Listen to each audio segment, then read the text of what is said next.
Welcome to Health Focus. I'm your host, Dr. Scott, and I'm welcoming you to 2019 as we begin to focus on health and fitness. You know, after the holidays, many of us get a little bit out of shape if we weren't out of shape to begin with. And if it's any consolation, you're not alone, because studies indicate that 2/3 of Americans are overweight and up to 1/3 are actually obese. And it's a constant struggle to try to achieve that healthy lifestyle that we're all trying to really get into. And we're really fortunate today to have a fantastic guest, Steve Bonnel. Welcome to Health Focus. Thank you. Thank you.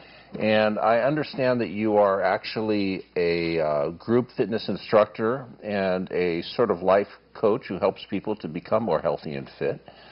And, you know, in the beginning of the new year, that's when it really becomes important for many of us. I don't know that New Year's resolutions really work, but tell us about what you do and how you got into this field.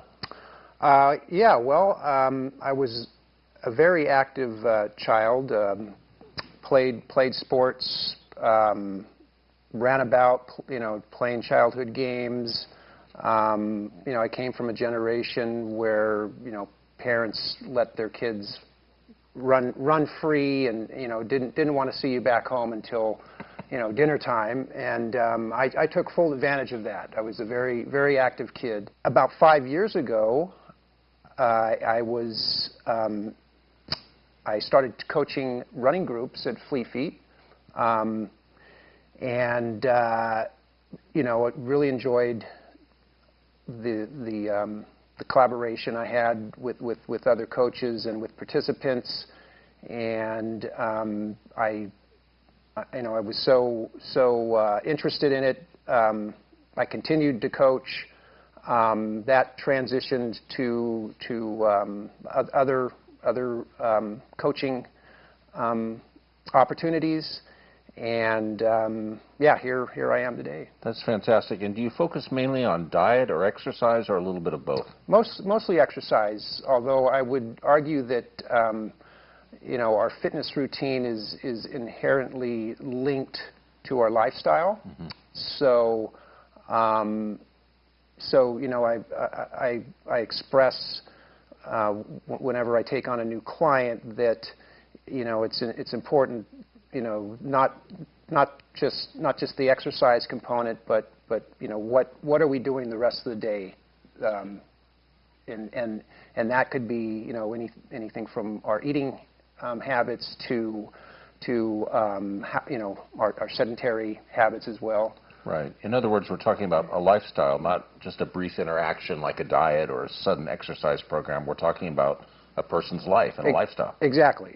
And you work a lot with older people, right? I do. I would say the majority of my hours spent in my field is working with older adults. Now, of course, we say older people, and for some people that could have kind of a pejorative connotation, because all of us are getting older and there can be some discrimination against the elderly that we have to guard against. Sure. But when you say old, or when I say old or elderly, in your case, what do you think of? Is there an age, a cutoff, or is it based on how you feel? Yeah, well, I think it's how, it's how we perceive it, and I'll give you an example. I have a woman in one of my group fitness classes. She's 91 years old, mm-hmm. And she is just incredible. I mean, I use her, to demonstrate what a functional squat looks like, what a functional hinge looks like, mm-hmm. And she's taken care of her body throughout the years. So. And that, and it's no wonder that she's, vibrant at age 91. I mean, and you're involved in some programs that are directed specifically towards more mature people, are you not? Yes. Can you tell us about some of those programs? Yeah. So I teach classes and do personal training at University Retirement Center. I also my most popular class is at a health club. That also deals with the older population. What's the name of the club? It's Davis One Fitness. Okay. Yep. And I just started this year teaching a very similar class through the city of Woodland. And I'll be teaching another similar class in Davis starting next week. So where do you teach in Woodland? At the City of Woodland, the Community Center and Senior Center. Okay. Do you have a website or a way that people can get in touch with you? Not right now. I'm right now putting together in the process of putting together a website. There's an app that people can download. It's called MindBody, and it's okay. How I schedule my appointments. People can go on there and look at the calendar of my classes. And now, let's say somebody doesn't want to join a gym. Can a person still stay physically fit, an older person, without joining a gym? Absolutely, absolutely. I mean, yeah, I have that impression too, but I wanted to see if you also agreed. Yeah, yeah. I mean, it really ties into you know, my specialty in functional fitness. That you know, as long as we're taking care of our bodies throughout our day, you know, there's no reason why we need to go in and fit in that hour of exercise that most people seem to be doing. Yeah, and most people, to be honest, not enjoying. Right. I think a lot of things that are just part of everyday life, like walking a dog or taking a long walk, are exercise and should be viewed as such. It doesn't necessarily have to be a formal activity. Absolutely. I think there needs to be an intrinsic, you know, joy to moving our bodies, and I think that's what keeps us going. Could you share maybe just a single success story of, you know, how somebody's life might have been improved by exercising and working with you? Or a generic kind of example. It doesn't have to be a specific. Yeah, I mean, just off the top of my head, a woman came up to me the other day right after my class, and she says, you know, I just want to tell you, I was able to put on my underwear for the first time in a long time standing up without having to sit down. That's fantastic. And, yeah. And I think we're going to put you to work and actually see a few of these exercises demonstrated. But before we do that, I'd just like to ask in general terms, what kind of equipment does a person need in terms of clothing or shoes who's not really very athletic but wants to begin to get more fit? Yeah, I mean, as far as clothing, as long as, you know, you're comfortable in the clothing, I would try to stay away from, you know, 100% cotton material. That doesn't absorb, you know, especially if you're doing a vigorous exercise, it doesn't absorb the sweat.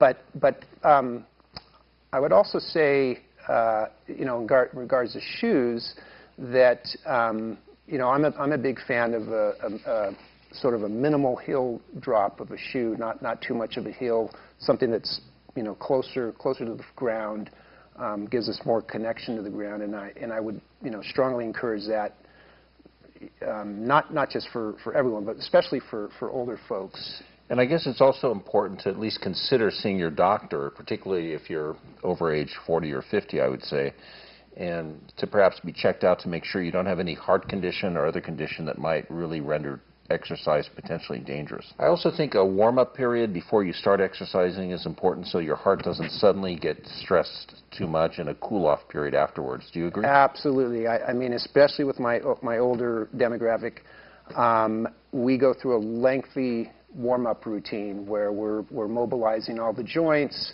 we're getting the heart rate up, we're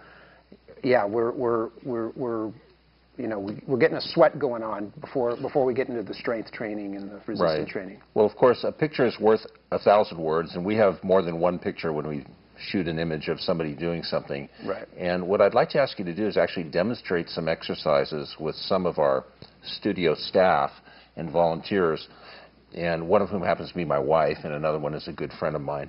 And really, I'd like you to focus on how these exercises can be helpful to people in everyday life.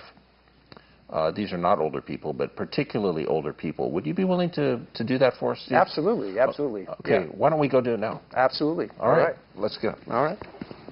Steve, I really feel like I've got a sense of what this is all about, but I wonder if you could show me with one of our health-focused volunteers, Blake. Blake is an athlete. He's a pre-med student at UC Davis.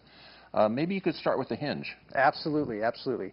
So a hip hinge is simply just moving our hips from a neutral position to a flex position by sending our hips back, right?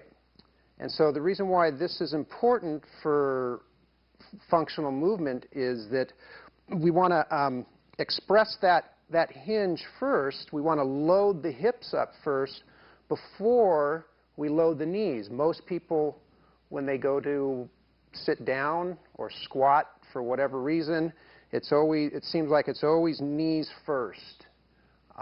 So we want to protect the knees by loading the hips and then flexing at the knees. And why is this beneficial? Well, in real life, it's how we should be picking up objects off the floor, heavy objects. So, Blake, why don't you demonstrate how you would pick up a heavy object off the floor? So Blake is demonstrating a traditional deadlift, and he's expressing the hip hinge right. He's got a neutral spine, mm-hmm. And when he stands up, he's going to extend through the knees and through the hips and lift up the imaginary barbell. So mm-hmm. If you were lifting up a heavy object like a rock, for instance, you would do the same movement. So why don't you show us? Imagine, yes. So he's got the hinge going on.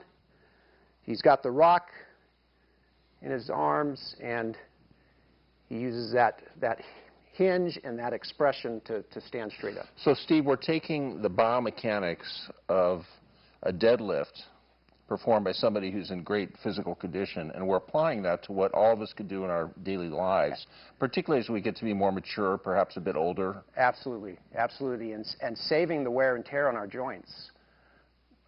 That's the main idea here is, our largest muscles are in our hips and right. our glutes. So if we load those up first before we load the knees, our knees will thank us. Okay, and I understand you have another exercise to demonstrate with Blake. Yeah, so we can transition that into a squat. And so a functional squat, shall I demonstrate that first? Yeah, sure. So a functional squat, I teach it, the feet are just outside the hips. Again, I'm going to express the hinge, but not as much as if I was doing a deadlift. I would just express it slightly, and then I would flex through the knees and the hips, and then come up through the back of my heels. Okay, and how does that help us in our day-to-day lives? Let's bring the chair out, and okay. we'll show you. All right. So if Blake was going to have a seat, whatever chair he's sitting at, he would be demonstrating a functional air squat. Is this practical?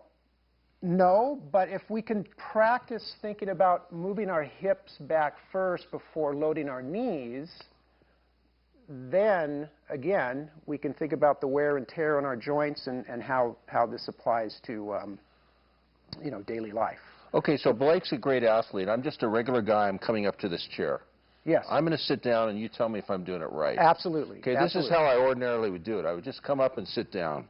I assume that's probably not the best way. Okay, yeah, I mean, you did it rather quickly. But, yeah, as most people do, they load the knees up first, and then they sit down. Now tell me the better way to do it. Okay. I'm at yes. work. I'm working on my computer or whatever, and I want to sit down. Yeah, so you would initiate the movement with your hips. Okay. So you just loaded your knees. That's good. No. That's bad. That's bad. Okay. You want to load your hips. All right. There you go. There's a little bit of a hinge. All right. Now settle your hips down. Oh, yeah. Yes. So the idea is to have your knees stacked over your heels. Okay. Right? So yeah. how are you going to get up from there? If you practice, I lean forward. Yes, you displace your center of mass forward. You've got your knees stacked over your ankles. Right. Less stress on the knees. And what would be an example of really doing that in a poor manner that might be harmful to the health of a person, say a middle-aged person who's working in an office? how would it be really done poorly? Would it be collapsing too quickly? Yeah, I could demonstrate. I mean, Please. I'll exaggerate Yeah. the whole movement. So yeah, most people, they don't have the awareness. They'll back their, especially older people, they'll back their legs up to their chair, their sitting place, and then they load the knees. They might have to look for some support, and then generally they've found the seat of the chair, and we slowly settle back into a place that's comfortable for us. Unfortunately, that place of comfort kind of wreaks havoc on our body as well. We lose the integrity of our spine when we sit back into our comfy chairs and start our, our upper back start to round, and so in order to have a little bit more of awareness of that, we could sit a little bit more upright in our chair, more in our sit bones, maybe have a little bit of lumbar support behind us, so we don't adapt to that shape. So this is really applying these principles in a functional way in our day-to-day lives. Absolutely. You know, that was really fantastic, Steve, and I'd like to move on. I think the next exercise is the lunge or the split lunge. And come on up, Camille. I'd like to invite another member of our volunteer community here. Happens to be my wife, Camille, who actually is in good shape. She's a power lifter. But perhaps to kind of continue this theme of applying these exercise principles to all of us, maybe you could demonstrate the issues of the lunge and how to do it properly with Camille. Yeah. So, Camille, I'm gonna demonstrate a lunge in a functional manner, and a lunge is helpful for getting us down and up off the floor. So I'll go ahead and demonstrate it first. So I'm going to get myself in a split stance. I'm going to flex both my knees at the same time as I settle myself easily and carefully down to the floor. I'm going to bring that front lunge leg back behind me. And if I have to come all the way down to the floor, if we're a grandparent and we want to come down to the floor to play with our grandkids, this would be the easiest and safest way, I think, to get down the floor. The way we come up off the floor is very similar. So we come up to a tall kneeling position. We're going to bring out our dominant leg, right? Now, we could either have support from a chair or a piece of furniture, but if you have the strength to use that dominant leg to press off and come up to your standing position, I think that's the safest way to get down and up off the floor. So go ahead, Camille. So show us.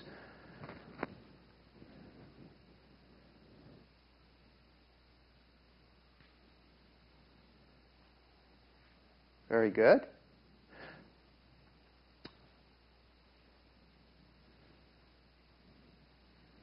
Excellent.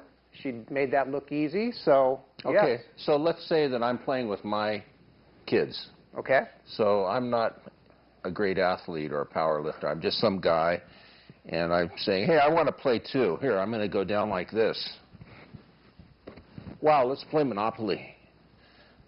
Was my movement in error in some respect? No, not bad, not bad. How can I apply these principles? Yeah, so show me how you would get up. I'd get up like this. Okay. Yeah, that was pretty good movement, getting down and up off the floor. Okay.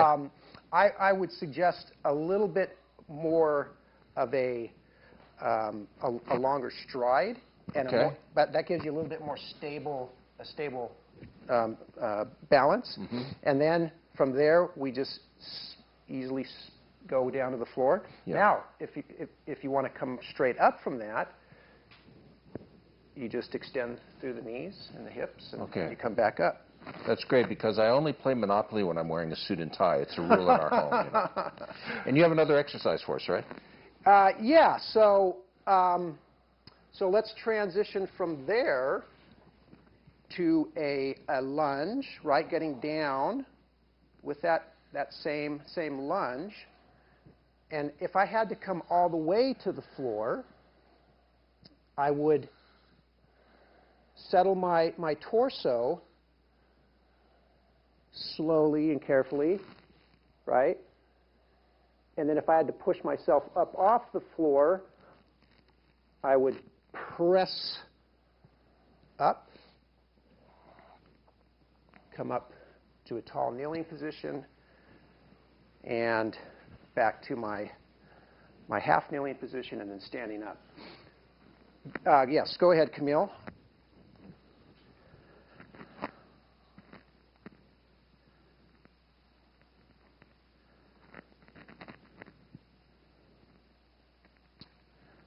So there are a few things I forgot to mention here, and so go back to your press up. One of the things I cue when I'm teaching a push up or a press up is to screw our hands into the floor. That puts our shoulder in a much more stable position, and you're going to notice your elbows come closer to your sides. It's going to recruit the larger muscles in your back. And then when you press off from the floor, notice that her elbows are a little bit tracking closer to her body as opposed to out here, which is a little harder on the shoulder joint. Okay. So, and consistent with the theme of, how this helps people in the community, let's say that somebody knows how to do this. What kind of activities would that be helpful for? Is that for house cleaning or dressing or gardening or? Yeah, I mean, all of those. We're not a culture that sleeps on the floor. Right. But getting yourself up and out of your bed, right. It's applicable to that as well. Okay, great. I'd like to thank our volunteers. Thank you, dear. And let's talk a little bit more about the lessons that this brings to us as we try to apply this functional training in everyday life. So let's go back to the interview room. Okay, sounds good. Steve, that was fantastic. But I have to tell you, I never really got an answer to my original question. What is it to be old? What is the cutoff for being elderly? Wow. Again, it's how we perceive that. I mean, I mean, in your field, you could give me a better. Okay, I'll take a shot at it because I'm looking at it from the medical angle as a geriatrician. Right. And I think that most physicians would say that it varies tremendously from person to person. But middle age is roughly age 40 to 60. Okay. After age 60, we're considered to be seniors or elderly. However, extreme old age is usually defined as after age 85. And at that point, you start to have more chronic illnesses. The centenarians are those who live to be over 100 years old. Right. And the supercentenarians are usually older than 110. In fact, we just lost the oldest World War II veteran, Richard Overton, who I believe was 112. Uh-huh. And when you get to that extreme of age, there seems to be a strong genetic component to longevity. So Mr. Overton, for example, smoked cigars and drank whiskey and had other habits that might not have been considered healthful by some, and yet he managed to get to 112. So the answer from my perspective as a geriatrician is that it's highly variable. But probably you enter the threshold of old age at about age 60. But having said that, as the baby boomers get older, it seems that a lot of these old definitions are becoming antiquated because we see such dynamic, successful people into their 70s and 80s. So I've never really been comfortable with these arbitrary numerical definitions. It sounds like you sort of see it that way, too. Yeah, because I mean, really, I mean, if to me, it's really how we take care of ourselves throughout our lifespan. I mean, if a child is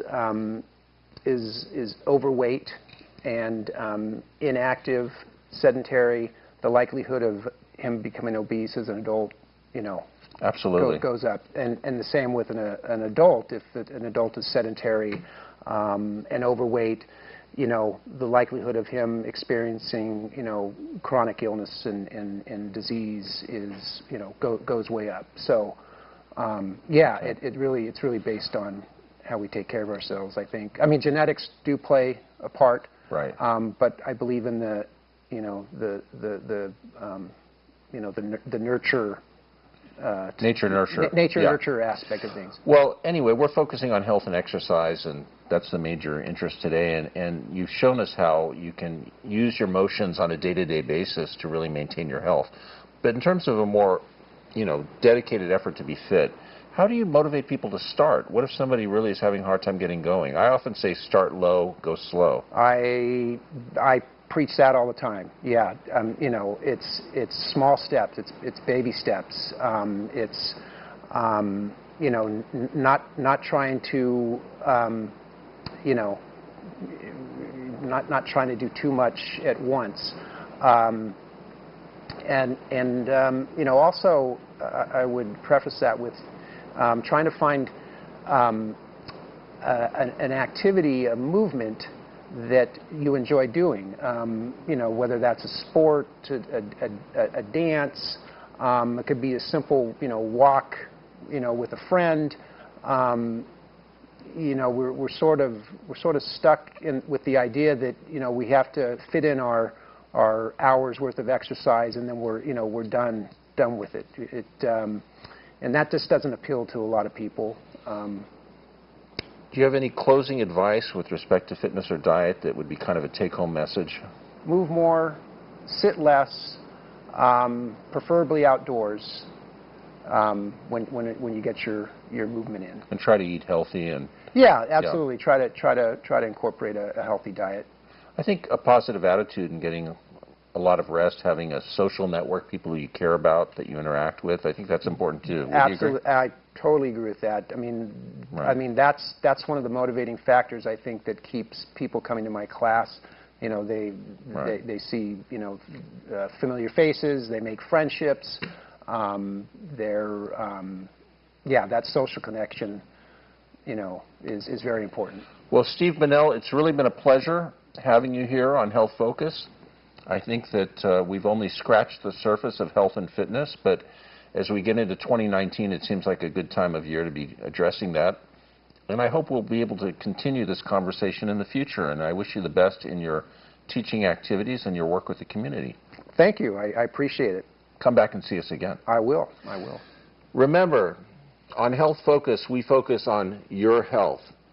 This is Dr. Scott saying thank you very much for joining us. We really appreciate our guests, Steve Bonnel, and also our volunteers, Camille and Blake, for being here with us. And we look forward to seeing you again in the near future. In the meantime, stay healthy.